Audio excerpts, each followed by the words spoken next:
தர்ம முனீஸ்வரன் என்ற அக்யூஸ்ட் பார்த்தீங்கன்னா தினம் காவல்துறையில் கைது செய்யப்பட்டதாகவும் அதே நேரத்தில் அது சம்பந்தமாக எஸ்பி பேட்டி கொடுத்துருந்தாங்க. எப்படி இந்த அக்யூஸ்ட் பிடிச்சோம். நேற்றைய தினம் பார்த்தீங்கன்னா நாம் தமிழர் கட்சி ஒருங்கிணைப்பாளர் திரு சீமான் அவர்கள் பார்த்தீங்கன்னா 2026 சட்டமன்ற தேர்தலை முன்னிட்டு தன்னுடைய கட்சியின் சார்பாக தேர்தல் அறிக்கையை வெளியிட்டுள்ளார். திருமாவளவன் அவர்கள் பார்த்தீங்கன்னா காலில் விழாத குறையாக தான் இருக்காரு. ஏன்னா அவரால் வேற எந்த முடிவும் எடுக்க முடியல.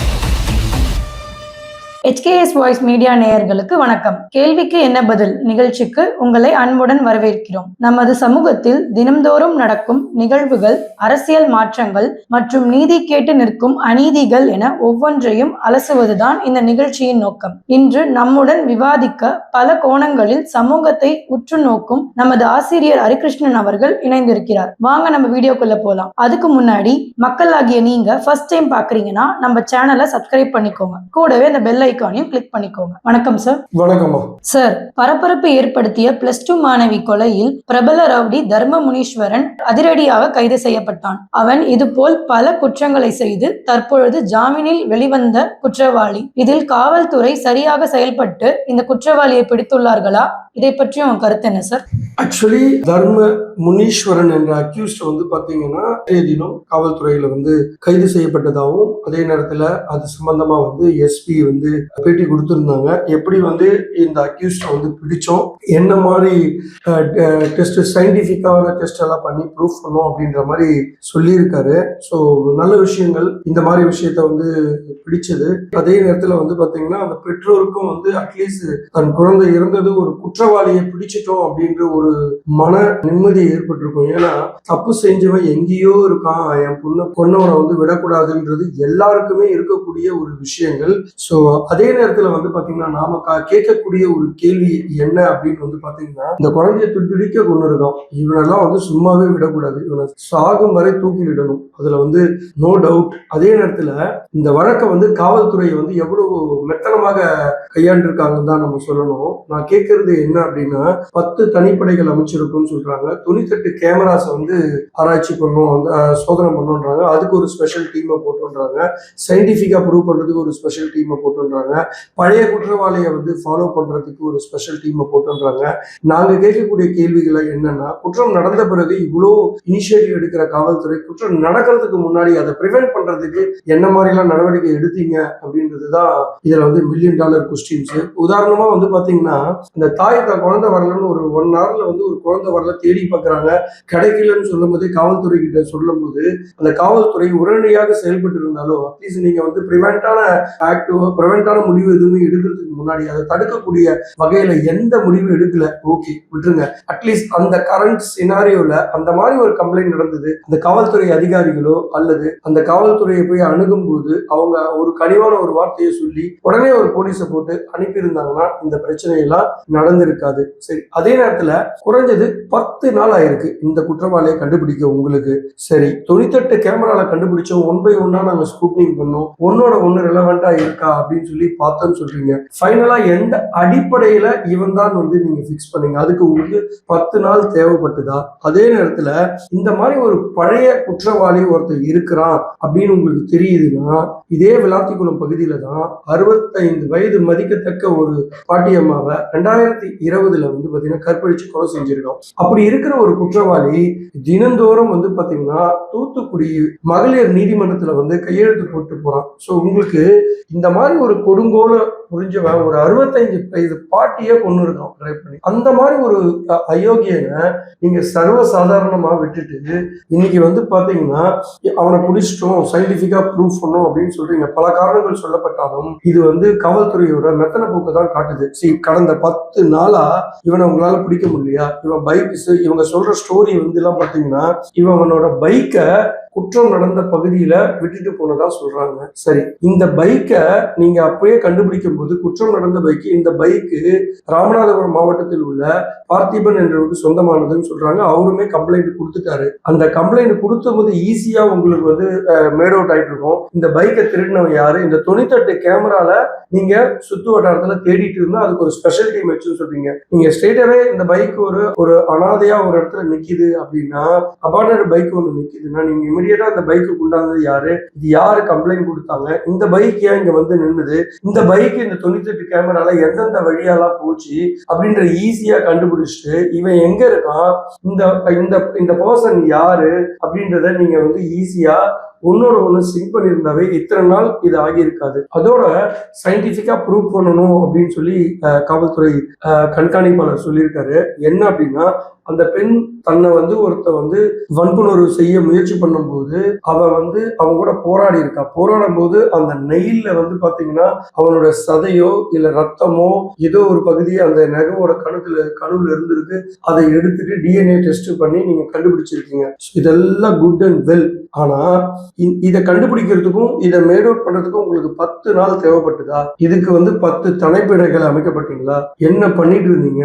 இதெல்லாம் வந்து பலவித சந்தேகத்தை தான் ஏற்படுத்துது காவல்துறை மேல. அதே போல 22 வழக்குகள் அவன் மேல இருக்கு. இதே 3 கற்பழிப்பு வழக்குன்னு கூட சொல்றாங்க.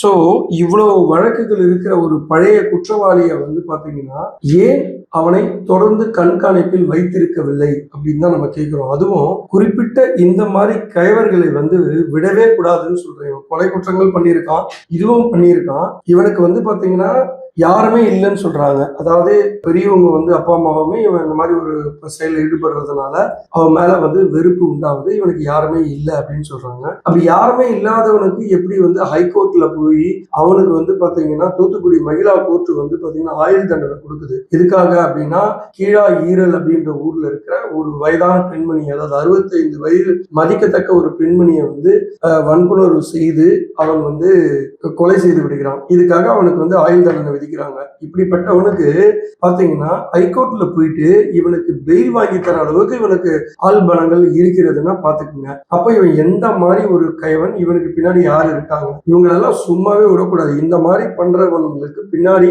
உதவி செய்கிற யாராக இருந்தாலும் இவங்களெல்லாம் விடவே கூடாது. ஒரு 17 வயது சிறுமிய இந்த 17 வயது சிறுமிய குழந்தைங்க அநியாயம், அந்த குழந்தைய கழுத்தை நெரிச்சு கொள்ற அளவுக்கு இவனுக்குலாம் எங்க ஈவு இறக்கம் எதுவுமே இல்லையா? மனசாட்சி இல்லாத மிருகம் இவனா சாகில் வர தூக்கி விடும் வரை இவனை வந்து விடவே கூடாது. இவன் அந்த மாதிரி ஒரு அயோக்கியம் இவனா. 22 வழக்குல குற்றம் புரிஞ்ச ஒருத்தனை பழைய குற்றவாளியவன் இவனெல்லாம் ஃபாலோ பண்ணி கண்காணிச்சு இவனெல்லாம் வந்து வெளியிலேயே விடக்கூடாதுங்க. யார் யாருக்கோ வந்து புட்டப் கேஸ் போற காவல்துறை இந்த மாதிரி அயோக்கிய நாயங்களை வந்து இந்த மாதிரி புட்டப் கேஸை போட்டு உள்ள போடுறதுல என்ன தப்பு இருக்குன்னு நினைக்கிறீங்க சொல்லுங்க?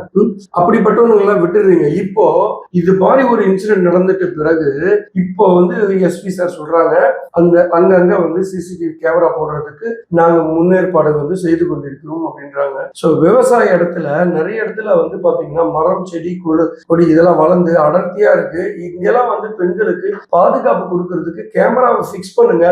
பர்டிகுலர் இடத்துல வந்து பாத்தீங்கன்னா குற்றம் நடந்த இடத்துல வந்து பாத்தீங்கன்னா அந்த இடத்துல இல்லைனாலும் அந்த வழிபாதைகள்லாம் இருக்குல்ல, அங்கெல்லாம் வந்து கேமராலாம் இருந்திருந்தா இத்தனை நாள் வந்து போயிருக்காதுன்னு நான் நினைக்கிறேன். ஏன்னா 10 நாளா இவனை தேட முடியல. இவனுக்கெல்லாம் என்ன தைரியம்னா, நான் ராமநாதபுரத்துல இருக்கோம், இங்க கோர்ட்டுக்கு கையெழுத்து தான் போட வந்திருக்கும், இந்த இடத்துல இப்படி ஒரு குற்ற சம்பவங்கள் பண்ணா நம்மளெல்லாம் வந்து கண்டுபிடிக்க முடியாது அப்படின்ற நினைப்புல இருக்கான். ஆனா கடவுள்னு ஒருத்தர் இருக்கிறதுனாலதான் இந்த மாதிரி அயோக்கியர்கள்லாம் தப்பிக்க முடியாம இன்னைக்கு மாட்டிக்கிட்டாங்க. சோ காவல்துறைக்கு என்னதான் இருந்தாலும் காவல்துறை மேல பல விமர்சனங்களை வைச்சாலும் இதை வந்து திறம்பட செயல்பட்டு இந்த குற்றவாளியை பிடிச்சதுக்கு நம்ம வாழ்த்துக்கள் சொல்லுவோம். சார், இப்படி பல குற்றங்களில் ஈடுபட்டவர் முன்பே ஜாமீனில் வெளியே வந்திருக்கிறார் என்ற நிலையில் இப்படிப்பட்ட குற்றவாளிகளை கண்காணிக்க காவல்துறை மற்றும் சட்ட அமைப்பில் இன்னும் கடுமையான நடவடிக்கைகள் தேவையா சார்? நிச்சயமா.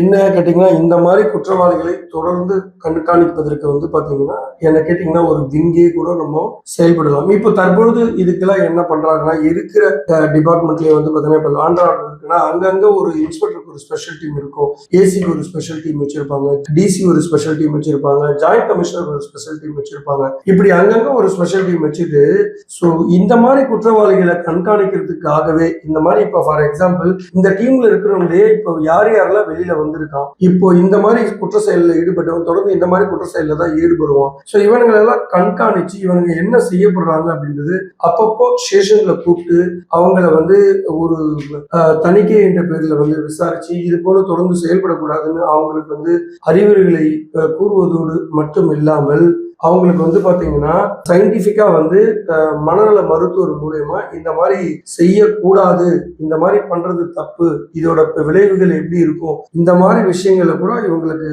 முன்னேற்பாடுகள் பண்ணலாம். அதே போல தொடர்ந்து இந்த மாதிரி குற்ற செயல்களில் ஈடுபடுவர்களுக்கு இன்னும் சட்டத்தை வந்து கடுமையாக ஆக்குவதற்கு சட்டமன்றத்தின் மூலயமாவோ நாடாளுமன்றத்தின் மூலயமாவோ சட்டங்களை இன்னும் கடுமையாக்க முற்படலாம். சார், நாம் தமிழர் கட்சியின் ஒருங்கிணைப்பாளர் சீமான் அவர்கள் தேர்தல் அறிக்கையை வெளியிட்டுள்ளார். அதில் குறிப்பாக இலவச வாக்குறுதி கவர்ச்சி திட்டங்கள் இல்லை, தமிழகத்துக்கு 5 தலைநகரங்கள், அனைவருக்கும் அரசு வேலை, இது போல பல திட்டங்களை தங்களுடைய தேர்தல் அறிவிக்கையில் குறிப்பிட்டுள்ளார். இதை பற்றி உங்க கருத்து என்ன சார்?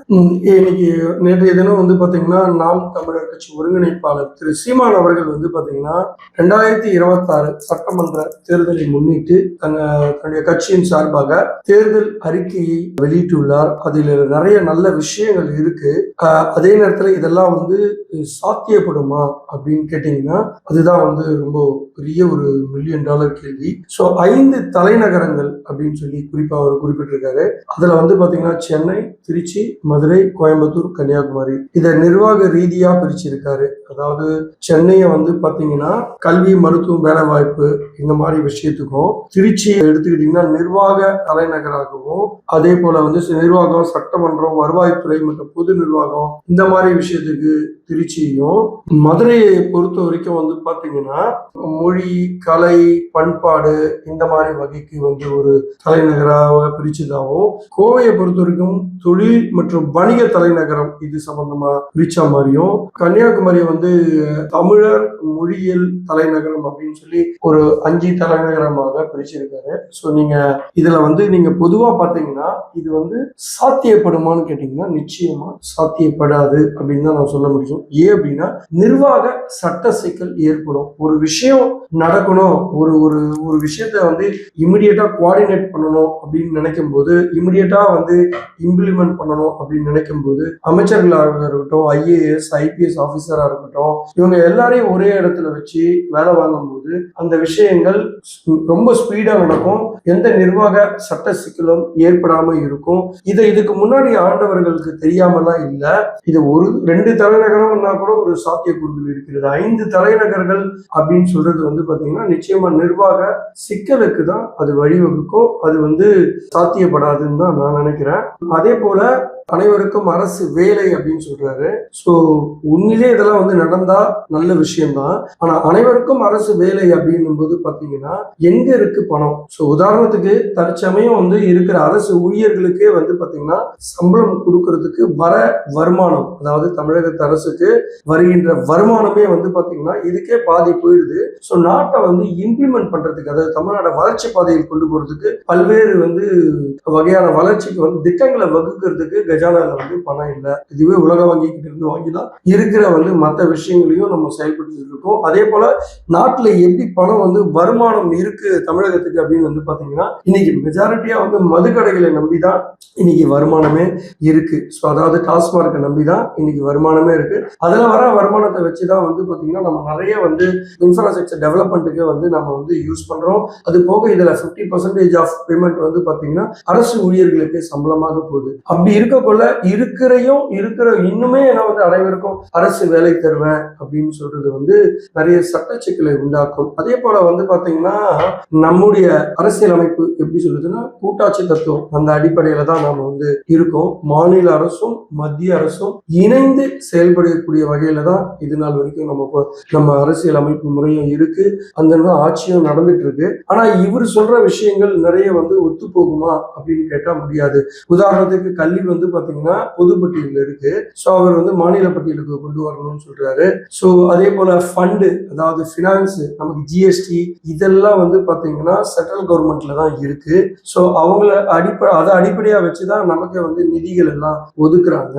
ஸோ அவங்கள நம்பி, அதாவது சென்ட்ரல் கவர்மெண்ட்டை நம்பி தான் மாநில அரசாங்கம் செயல்படுது. அப்படி இருக்கும்போது தன்னிச்சையா ஒரு முடிவை வந்து இவர் சொல்ற மாதிரி எடுக்க முடியுமா அப்படின்னு கேட்டா அங்கேயுமே வந்து நிறைய இடர்பாடுகள், அதாவது உணர்வுபூர்வமா இது வந்து ஆக்கப்பூர்வமா நடக்குமா அப்படின்றதுல $1,000,000 கேள்வி இருக்கு.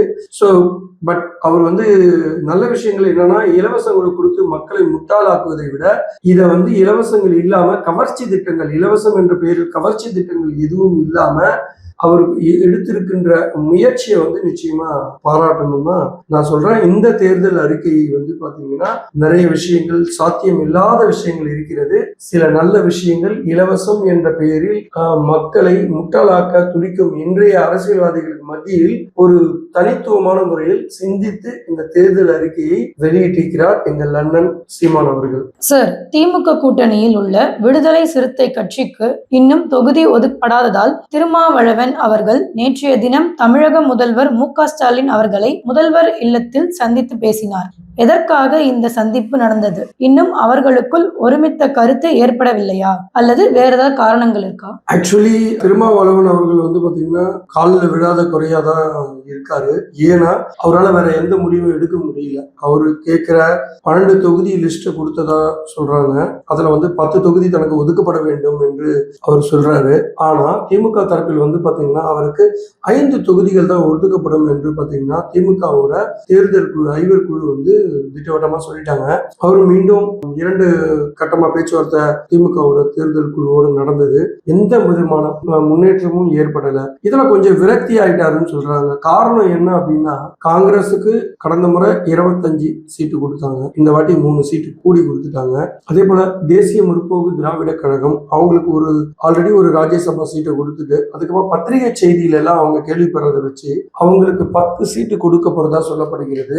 சோ இது மாதிரி வந்து வெளியில இருந்து வந்து அவங்களுக்கு அதே நேரத்துல பிசிகா, அதாவது விடுதலை சிறுத்தைகள் கட்சியை விட ஓட்டு சதவீதம், அதாவது கடந்த தேர்தலை முன்னிட்டு பார்க்கும்போது தேசிய முற்போக்கு திராவிட கழகத்துக்கு வந்து பாத்தீங்கன்னா 0.88%, அதாவது 1% குறைவான வாக்கு வந்து பெற்ற தேசிய முற்போக்கு திராவிட கழகத்துக்கு வந்து பாத்தீங்கன்னா ஒரு ராஜ்யசபா சீட்டும் அதே நேரத்துல 10 சீட்டு வரைக்கும் கொடுக்கறதுக்கு தயாராக இருக்கிறதாகவும் சொல்லப்படும் போது, உங்க கூடவே கடந்த 3 தேர்தலை சந்திச்சிருக்கோம், உங்க கஷ்ட நஷ்டங்கள்ல பங்கெடுத்திருக்கோம், உங்களுக்கு விமர்சனங்கள் வரும்போது உங்க கூட துணையா எடுத்திருக்கோம், அந்த விமர்சனத்துக்கு வந்து நாங்களே நேரடியாக பதில் கொடுத்திருக்கோம், உங்களுக்காக பல விதங்கள் முட்டுக்கட்டை கொடுத்திருக்கோம், பல பிரச்சனைகளை உங்களோட சேர்ந்து நாங்களும் சந்திச்சிருக்கோம், விமர்சனங்களை சந்திச்சிருக்கோம்.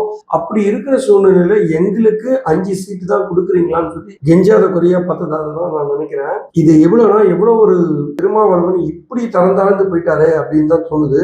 முடிவா திருமாவளவன் அவர்களுக்கு இந்த சந்திப்பின் பின்னணியில என்ன இருக்கு அப்படின்னா, அவர் போய் முதல்வர் அவர்களை சந்திக்கும் போது முதல்வர் அவர்கள், நீங்க உங்களை பத்தி இதெல்லாம் எனக்கு எடுத்து சொல்லிதான் எனக்கு தெரியணுமான்ற அளவுக்கு சொல்லி ஃபைனலா அவருக்கு வந்து 8 தொகுதிகள் ஒதுக்கப்படதா சொல்லப்படுது. ஸோ 8 தொகுதிக்கு வந்து அவருக்கு ஓகே அப்படின்னு சொல்லப்படுது. அநேகமா இன்றோ அல்லது நாளையோ அவருக்கு வந்து ஒப்பந்தங்கள் கையெழுத்தாகலாம். அதே நேரத்துல வந்து பாத்தீங்கன்னா திமுக கூட்டணியில இன்னும் மக்கள் நீதி மையத்துக்குமே இதே பிரச்சனை ஓடிட்டு இருக்குன்றாங்க. மார்க்சிஸ்ட் கம்யூனிஸ்ட் கட்சி தொடர்ந்து 3 கட்ட பேச்சுவார்த்தையை திமுகவோட தேர்தல் குழுவோட பேசிட்டாங்க. அங்கேயுமே முடிவு இன்னும் ஏற்படவில்லை என்றுதான் சொல்லப்படுகிறது. இவருக்கு 5 சீட்டை தவிர 1 சீட்டு எக்ஸ்ட்ரா கொடுக்க மாட்டேன்னு சொல்லி திமுக தேர்தல் குழு வந்து பிடிவாதமா சொல்றாங்க. அவரும் 3 கட்டமா போய் பார்த்துட்டு வந்துட்டாரு. அட்லீஸ்ட் கடந்த முறை கொடுத்த அந்த 6 சீட்டாவது கொடுங்க அப்படின்ற முறையில திரு சண்முகம் அவர்கள், மார்க்சிஸ்ட் கம்யூனிஸ்ட் மாநில செயலாளர், தமிழக மாநில செயலாளர் திரு சண்முகம் அவர்கள் கெஞ்சாத குறையாதான் இருக்காரு. அவர் வந்து ஒரு பிடிவாத குணம் பிடிச்சவரு. அதனால இவங்க 5க்கு மேல வரலன்னா அவர் நிச்சயமாக இந்த கூட்டணியை விட்டு வெளியே வந்துருவார் அப்படின்னு நினைக்கிறேன். ஏன் அதை நினைக்கிறேன் அப்படின்னா, அவர் ஒரு பிடிவாத பிடித்த முடியல. அவர் வந்து எந்த இடத்திலும் தன் கொள்கையோ தனித்துவத்தையோ விட்டு கொடுக்க மாட்டாரு அப்படின்னு நான் நினைக்கிறேன். எனக்கு தெரிஞ்சு அவர் வந்து 6 சீட்டுக்கு குறைச்சி கொடுத்தாங்கன்னா அவர் கூட்டணிக்கு ஒத்து போக மாட்டாரு. சில குறிப்பிட்ட தொகுதியில தனியா நிக்கிறதுக்கும் முயற்சி நடக்கிறதா சொல்லிக்கிறாங்க. பொறுத்திருந்து பார்ப்போம் என்ன நடக்கிறது. எங்க கேள்விக்கு தெளிவாகவும் நேர்மையாகவும் பதில் சொன்னீங்க சார். ரொம்ப நன்றி. நன்றிமா. மக்களே, உங்களோட கேள்விகளையும் சந்தேகங்களையும் எங்களுக்கு கமெண்ட் பண்ணுங்க. நாங்க அதுக்கான பதிலை நெக்ஸ்ட் வீடியோல ஷேர் பண்றோம். நன்றி.